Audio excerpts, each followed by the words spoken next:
নমস্কার, কেমন আছেন আপনারা? আশা করি সবাই ভালো আছেন। শুভলিপির ব্লগ থেকে আপনাদের স্বাগত জানাই। এই আজকে আমরা বাড়ির সবাই মিলে একটু বেরিয়ে পড়েছি। আমরা যাব উড়িষ্যা ঢেনকেনাল। সেই ভিডিও থাকবে আপনাদের কাছে ধাপে ধাপে। ওখানে আমার মেয়ের একটা কাজ আছে, সেখানেই যাচ্ছি। আর তারপর পাশাপাশি সমস্ত ঢেনকেলা শহর, কপিলাস মন্দির, ওখানে জোরান্দা মন্দির, তারপর আমাদের এই বাবুঘাটে যে কেমন গঙ্গা আরতি হয়, এই সব কিছু কিন্তু আমি আপনাদেরকে ধাপে ধাপে দেখাবো। এই বাড়ি থেকে আমরা বেরিয়ে গেলাম, আমার হাজব্যান্ড ওয়াইফ আর আমার মেয়ে। ওকে আমরা ওখানে ওই হস্টেলে ক্যাম্পাসে দিয়ে আসতে যাব। আর প্রথম দিন তো ওখানে নাম এন্ট্রি হয়েছে, তাই ওখানে পৌঁছে দিতে যাচ্ছি। আর এই দেখুন দুপুরবেলা আমরা এখানে বাড়ি থেকে বেরিয়ে গেছি, স্টেশন একদম ফাঁকা। আমাদের হোটেল স্টেশন থেকে ট্রেন ধরতে হয়, আপনাদের এর অন্যান্য অনেক ভিডিওতে আপনারা দেখেছেন। তারপর দেখুন শিয়ালদা স্টেশন আমরা নেমে গেছি। আর এখন তো শ্রাবণ মাস, আপনারা সবাই জানেন, সবাই বাবা মহাদেবের কাছে হর হর বাবা মহাদেব বলে যাচ্ছে, বোম ভোলানাথ তারকেশ্বরে। এইখানকে আমাদের আশপাশে যত সমস্ত পুণ্যার্থীরা আছে, ব্রতীরা আছে, সবাই কিন্তু তারকেশ্বরেতেই জল ঢালতে যায়। আর সোমবার করে তো বিশাল ভিড় হয়। আর শিয়ালদার চত্বরটা দেখেছেন, আপনাদেরকে একটু দেখিয়ে দিলাম। এখানে দাঁড়িয়ে আছি, আমরা যাত্রীর সাথে ক্যাব এখানে বুক করব। তাই আমরা এখানে আমি ব্যাগগুলো নিয়ে, সব লাগেজগুলো নিয়ে দাঁড়িয়ে আছি। আমার হাজব্যান্ড গেল কথাটাগুলো বলতে। আর এই শিয়ালদা প্ল্যাটফর্মটা কিন্তু এখন নতুন হয়েছে। আমাদের অনেক ছোটোবেলায় আমাদের দেখেছি, তখন সাউথ শিয়ালদা, নর্থ শিয়ালদা দুটো কিন্তু সম্পূর্ণ ভাগ ছিল। একটা থেকে আরেকটা আসতে গেলে কিন্তু এখানে আমাদের জল বৃষ্টি মাথায় করে নিয়ে ছাতা মাথায় দিয়ে আসতে হতো। কিন্তু এখন আর সেটা তো নেই, এখন একদম পুরোপুরি ওপেন হয়ে গিয়েছে, মাথাটা একদম ঢাকা দিয়ে দিয়েছে। তারপর ওখান থেকে যাত্রী সাথীর একটা ক্যাব আমরা বুক করে নিলাম, নিয়ে তারপর আমরা এই কলকাতা শহরের উপর থেকে যাচ্ছি। আর শহরের একটু ভিডিও না করলে হয় বলুন? এই ধর্মতলা এসপ্ল্যানেড পার হয়ে আমরা যাচ্ছি। আর কত সুন্দর করে গাছগুলো কেটে কিন্তু এরা এখানে সাজিয়ে রেখে দিয়েছে সব। আর এই দেখুন, এই পাশে আছে ইডেন গার্ডেন, এখানে স্টেডিয়াম। এই স্টেডিয়ামের পাশ থেকে আমাদের ক্যাব চলে যাচ্ছে। আর এখানে কত খেলা দেখেছি, বড় কত ইন্ডিয়ার খেলা, ইন্ডিয়ার ম্যাচ, সব কিছু যেন স্মৃতি। তারপর আমরা পৌঁছে গেলাম এই বাবুঘাটে। আর আমরা জানেন তো, এখান থেকে আমরা ডলফিন বাসটা ভাড়া করেছি, স্লিপার ক্লাস আর এসি বাস, আর খুব ভালো। আর ততক্ষণ এখন দেরি আছে, তা ভাবলাম একটু বাবুঘাটের গঙ্গা আরতি দেখলে কেমন হয়। এই দেখুন, আমার মতন কত লোক এসে এখানে বসে রয়েছে, সব কিন্তু আজকে সন্ধ্যা আরতি দেখবে। আর এখানে সারি সব চেয়ার পেতে দিয়েছে। এই দেখো, এখানে সবাই এখানে অপেক্ষা করছে, একটু সময় আছে হাতে, তাই একটুখানি বসে ভিডিও করা যাক। আর গঙ্গার ছবিও আপনাদেরকে দেখিয়ে দিই। আর খুব ভালো লাগছে। আর তারপরে আমরা তিনজন মিলে একটু চা না খেলে হয় এই বিকেলের মুখে? চা তো আমার খুব প্রিয়, দিনে তো 2-3 বার তো হয়েই যাচ্ছে। আর বসে থাকবো, একটু মুগ না চালালে হবে কি করে? তাও আমার বনি আবার সঙ্গে আছে, বললো মা একটু ঘটি গরম কেনা যাক। তাই একটু ঘটি গরম আমরা খাচ্ছি। আর আমাদের এখান থেকে ডলফিনের বাসটা আমরা বুক করেছি, সরাসরি আমরা চলে যাব ঢেনকেনাল। আর ঢেনকেনাল পর্যন্ত ট্রেনে করে যাওয়া যায়, সেটা কিন্তু ভীষণভাবে ব্রেক জার্নি হয়ে যাবে। আর এই বাবুঘাট থেকে কিন্তু ডলফিনের বাসটা আমরা ভাড়া করে নিয়েছি, এখান থেকে কিন্তু টানা চলে যাওয়া যাবে একদম সোজা ঢেনকেনাল। আর স্লিপার ক্লাস তো, আর কোনো অসুবিধা হবে না, আর এসি আছে। আর এই দেখুন তো, এখন আমাদের বাসটা ছাড়বে সেই 7:30। আর দেখেছেন চক্র রেলও পেছন থেকে চলে আসছে। আর এই সন্ধে হয়ে গিয়েছে, এক করে আলোগুলো জ্বেলে দিচ্ছে। আর কত লোকও চলে এসেছে। এই দেখুন চক্র রেল, এদিকে সামনে আছে বাবুঘাটে জাহাজ, পিছনে আছে এখানে বড় দূরপাল্লার বাস। একেবারে কলকাতার মধ্যমণিতে আমরা বসে রয়েছি, দারুণ সুন্দর লাগছে না? ওই দেখুন দূর থেকে আবার একটা ক্রুজ যাচ্ছে, দেখেছেন তো কি সুন্দর লাইটিং করে সাজিয়ে দিয়েছে। আর জাহাজগুলো সেই রকম সন্ধেবেলা আলোগুলো দেয়, দারুণ লাগে।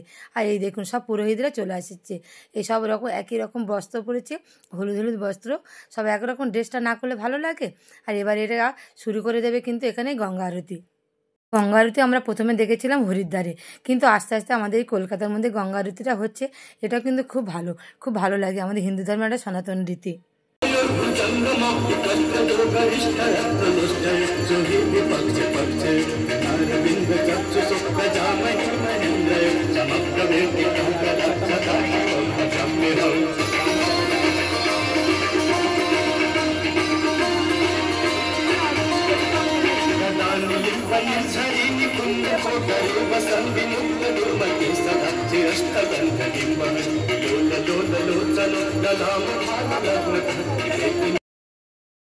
এখন কিন্তু এই গঙ্গা আরতি আমাদের এই পশ্চিমবঙ্গ কি ভারতের অন্যান্য অনেক বড় বড় নদীর ধারে হয়।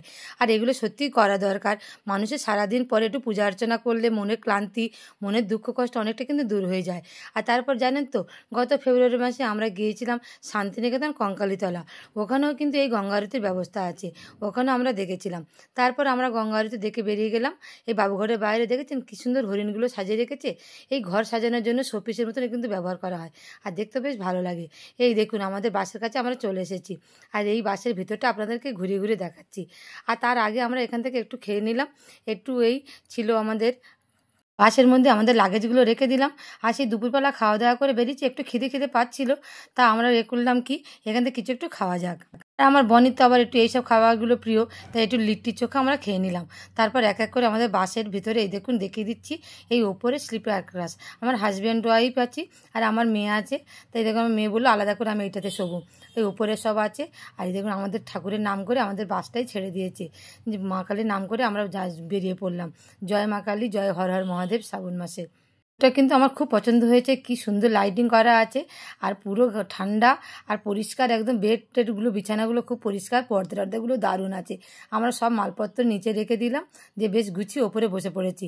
আর খাবার দাবার তো রাত্রেবেলার জন্য আমরা গুছিয়ে নিয়েছি, ব্যাস আর নামবার দরকার নেই। তারপর মা কালীর নাম করে আমাদের বাসটা কিন্তু ছেড়ে দিল। এই আস্তে আস্তে বাবুঘাট থেকে বেরিয়ে যাচ্ছে। সামনে তো এখন বিশাল জ্যাম, তাই বাসটা খুব ধীর গতিতে আস্তে আস্তে পাশ কাটিয়ে বেরিয়ে যাচ্ছে। তারপর এটা বড় রাস্তায় উঠলে তারপর স্পিড নেবে।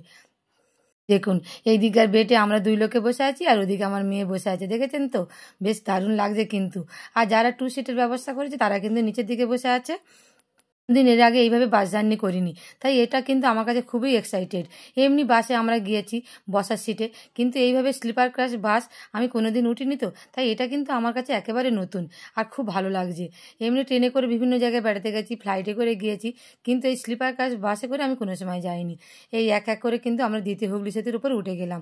এই দ্বিতীয় হুগলি সেতুর উপর দিয়ে যখন যাচ্ছি তখন মনটা কি ভালো লাগছে, চারিদিকে একদম কলকাতার আলোগুলো আর গঙ্গার উপর থেকে যাচ্ছি, ব্যাস দারুণ একটা ব্যাপার। আর সুন্দর একটা মোহময়ী কলকাতা, সেই সুন্দরী কলকাতা বলে, সেই সুন্দরী কলকাতা। আর ব্রিজের উপর থেকে আমাদের গাড়িটা কিন্তু যাচ্ছে, আর গাড়িটা কিন্তু একদম জার্কিং নেই, সফট, খুব সুন্দর, ব্যবস্থা কিন্তু খুবই ভালো। এই দেখুন আমরা দ্বিতীয় হুগলি সেতু পার হয়ে চলে এসেছি। আমার বোনই আবার একটু পর্দা সরিয়ে আস্তে আস্তে বাইরে ভিডিওটাও করছে, একদম পা ছাড়িয়ে লম্বা করে বসে আছে, আর পাশ থেকে এই ভিডিওটাও করছে, দারুণ লাগছে কিন্তু। একদম জানালা খুললেই বাইরের একদম প্রকৃতি চোখে পড়বে, আর ভেতরে বেশ সুন্দর করে বসে থাকা যাবে। দেখেছেন তো পুরো হাইওয়েতে আমাদের উঠে গিয়েছে, বাসের এবার স্পিডটাও নিয়েছে খুব ভালো। ব্যাস অনেক রাত হয়ে গিয়েছে। এই দেখুন আমরা একটু রেস্ট নিয়ে নিচ্ছি, তারপরে একটু পরে খাওয়া দাওয়া। আমার হাজব্যান্ড ওদিকে মোবাইলে একটু তাস টাস খেলে, ওই খেলছে, আর আমি একটু শুয়ে শুয়ে ফোন ঘাঁটছি, আর পাশে একটু পর্দা সরিয়ে একটু ভিডিও করছি, দারুণ লাগছে। এখন প্রায় রাত 10:30 পৌনে 11টা বাজে। রাতের খাওয়া দাওয়ার জন্য আমরা তৈরি হয়ে নিলাম। বাড়ি থেকে ডিম কষা করে নিয়ে গেছিলাম, ডিম আলুর কষা, আর লুচি করে নিয়ে এসেছি। এই আজকে রাত্রেবেলা আমরা ডিনারে খেয়ে নেবো। 3টে টিফিন কোটো আমরা ভাগ ভাগ করে নিয়েছি, যাতে কোনো রকমভাবে কাটানোর অসুবিধা না হয়। সবাই এক একটা টিফিন কোটো ধরে নেবে আর নিয়ে খেয়ে নেবে। এই দেখুন রাত্রেবেলা আবার আমাদের এখানটাতে মিশ্র হোটেল বলে এক জায়গাতে এইখানটা বাসটা হল্ট করলো, এই যারা বাথরুম টাথরুম যাবে বা করে চাটা যদি খেতে হয় তার জন্য। আমরা একটু নেমে পড়লাম। তারপর এখান থেকে একটা বড় বোতল একটা কোল্ড ড্রিঙ্কস কিনে নিলাম। একটু কোল্ড ড্রিঙ্কস খেলে একটু ভালো লাগে, যেহেতু রাত্রেবেলা তো ঠিকঠাক হবে না, তাই একটু কোল্ড ড্রিঙ্কসটা এখানে কিনে নিলাম। আর চারদিকটা আপনাদের দেখাচ্ছে, খুব পরিষ্কার পরিচ্ছন্ন হোটেলটা, আর যে যা পাচ্ছে কিনে খাচ্ছে। ড্রাইভাররাও এখানে একটু রেস্ট নিয়ে নিল, ওরাও খাচ্ছে। তারপর কোল্ড ড্রিঙ্কসটা কিনে নিয়ে বাইরে এসেছি, দেখলাম কি সুন্দর 2টো রাজহাঁস, এরকম কিন্তু কোনো সময় দেখিনি। এগুলো কিন্তু এই হোটেল কর্তৃপক্ষের রাজহাঁস। এই রাত্রেবেলাও এরা কোথাও ঘুমায়নি, এই কি সুন্দর প্যাক প্যাক করে ডাকছে আর ঘুরে ঘুরে বেড়াচ্ছে। আর মানুষজন দেখে দেখে এদের অভ্যাসও হয়ে গিয়েছে, একটু ভয়ও পাচ্ছে না। আর পাশে দেখেছেন তো ফোয়ারাটাও চালিয়ে দিয়েছে এতক্ষণ পরে। আর আমার তো এগুলো দেখলে একটু মনটা খুব কত ভালো লাগে। একটু ফোয়ারার সাথে ভিডিও না করলে হয় বলুন আপনারা? এই চারিদিকটা একটু ঘুরে ঘুরে দেখে নিচ্ছি। আর উড়িষ্যা বর্ডারের মধ্যে কিন্তু আমরা ঢুকে পড়েছি, আর বেশি বাকি নেই। তারপর এই দেখুন আমাদের সকাল হয়ে গিয়েছে, একদম ভোরবেলা। রাত্রেবেলা ঘুমানোর পর আমরা একদম ভোরবেলা, এখন প্রায় 4টে মতন বাজে। দূর থেকে কিন্তু এই পাহাড়গুলো দেখা যাচ্ছে, আর এখনও সূর্য ওঠেনি। আর কি সুন্দর লাগছে না এই ভোরের মধ্যে। আর লাইটের হেডলাইটগুলো সবাই এখনও আলো জ্বেলে যাচ্ছে, আর আমরা সেই পর্দাটা সরিয়ে এখান থেকে ভিডিও করার মনটা কার না চায় বলুন। এই দেখুন দূরের এই আকাশ। আমার বোনে আবার দেখুন জানলার পর্দাটা সরিয়ে আবার এখান থেকে একটু ছবিটা তুলে নিচ্ছে। এখন আরও একটু সকাল হয়ে গেল। আর একটু পরে কিন্তু এখানে সানরাইজটাও দেখা যাবে। সেই পাহাড়গুলো দেখুন স্বমহিমায় গরিমায় মাথা উঁচু করে নিজের মতন করে মাথা উঁচু করে দাঁড়িয়ে আছে। আর পাহাড় আমার আগাগোড়াই ভালো লাগে, সমুদ্র থেকে কিন্তু আমার পাহাড়টা বেশি টানে। সেই যে গান আছে না, ওই পাহাড় ডাকে আজ আমায়, সেই গানটার কথাই আমার বারবার মনে পড়ছে। সেই কোন ছোটোবেলা থেকে বাবার সাথে বিভিন্ন জায়গায় বেড়াতে যেতাম, তারপর এখন হাজব্যান্ডের সঙ্গে বিভিন্ন জায়গায় যাচ্ছি, তাই পাহাড় আমার কাছে খুবই পরিচিত। এই দেখুন সানরাইজ, কি সুন্দর দেখতে লাগছে না, সেই টাইগার হিলের মতন। এই দেখুন লাল টকটক করছে সানরাইজ, আর বাসটাও আমাদের দ্রুত গতিতে যাচ্ছে, আর পাশ থেকে সেই পাহাড়ের মাছ থেকে সানরাইজ, দারুণ একটা ব্যাপার, তাই না? আমার কিন্তু খুব ভালো লাগছে। এই আস্তে আস্তে সকালের আলোটাও ফুটে যাচ্ছে, আর একটু পরে কিন্তু রোদ্দুরটা খুব উঠে যাবে। আর উড়িষ্যার মধ্যে শুনেছি ভীষণ গরম হয়, যত বেলাটা বার হয় তত কিন্তু ভীষণ গরম হয়। তারপরে এই আমাদের আস্তে আস্তে পৌঁছে যাচ্ছি ঢেনকেনালে, যেখানে আমরা বাসটা থামবে। এই দেখুন সূর্য এখন কতটা মাথার উপর উঠে গিয়েছে, আর পাহাড়গুলো যেন মনে হচ্ছে আরও খুব কাছাকাছি চলে এসেছে। বনি তো খুব এক্সাইটেড, আর কিছুক্ষণ পরে ওর ক্যাম্পাসে চলে যাবে। এই দেখুন এই বাস থেকে একদম পরিষ্কার হয়ে দেখা যাচ্ছে। এবার আমরা কিছুক্ষণ পরে এখানে নেমে যাব, আর আমাদের নামবো এখানে সিনিজা হোটেলের কাছাকাছি, একদম বাইপাসের কাছে। কোনো কিন্তু ভালো করে রোদ্দুরে কুয়াশাটা কাটেনি, রোদ্দুরটাও ভালো করে ওঠেনি, আর চারিদিকে লাল মাটির জায়গা, আর একটা নদীর উপর থেকে আমরা চলে যাচ্ছি। কি নদী কিন্তু আমি বলতে পারবো না, অনেক বড় কিন্তু এই ব্রিজটা। আর এই দেখুন তাড়াতাড়ি করে আমি ফোনটা বের করে এখান থেকে ভিডিওটা করা শুরু করে দিয়েছি। আগেও যেমন ছোটোবেলায় যেতাম, বিভিন্ন নদীর উপর থেকে গেলে খুব দারুণ লাগতো, ভালো লাগতো। আর বিশেষ করে ট্রেন যেগুলো ঘর ঘর করে আওয়াজ হয়ে যায়, খুব এক্সাইটেড হয়ে পড়ি। এই দেখুন নদীটা কিন্তু বিশাল চওড়া। তারপর আমরা নেমে গেলাম এই ঢেনকেনাল বাস স্ট্যান্ডে। এখান থেকে আমরা আবার একটা ক্যাব ভাড়া করে চলে যাব আমাদের কলেজ ক্যাম্পাসে। চারিদিকে কিন্তু একদম ফাঁকা, আর এত সকালবেলা কোনো দোকানপাটও খোলেনি, একদম নিস্তব্ধ ঠান্ডা। দেখেছেন এই চারিদিকটা একদম ফাঁকা, কোনো রকম কিছুই নেই। আর এখান থেকে আমাদের গাড়িটা বুক করে নিতে হবে। আমরা এই কাছাকাছি পাচ্ছি না, তাই দূরে একটু সরে যাচ্ছি, ওখান থেকে গাড়িটা আমাদের বুক করা হবে। নাহলে সকালবেলা পৌঁছানো পর্যন্ত আজকের ভিডিওটি।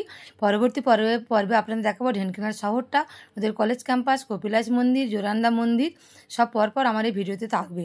তাহলে আপনারা দেখতে থাকুন পরের পর্ব আজকের 1।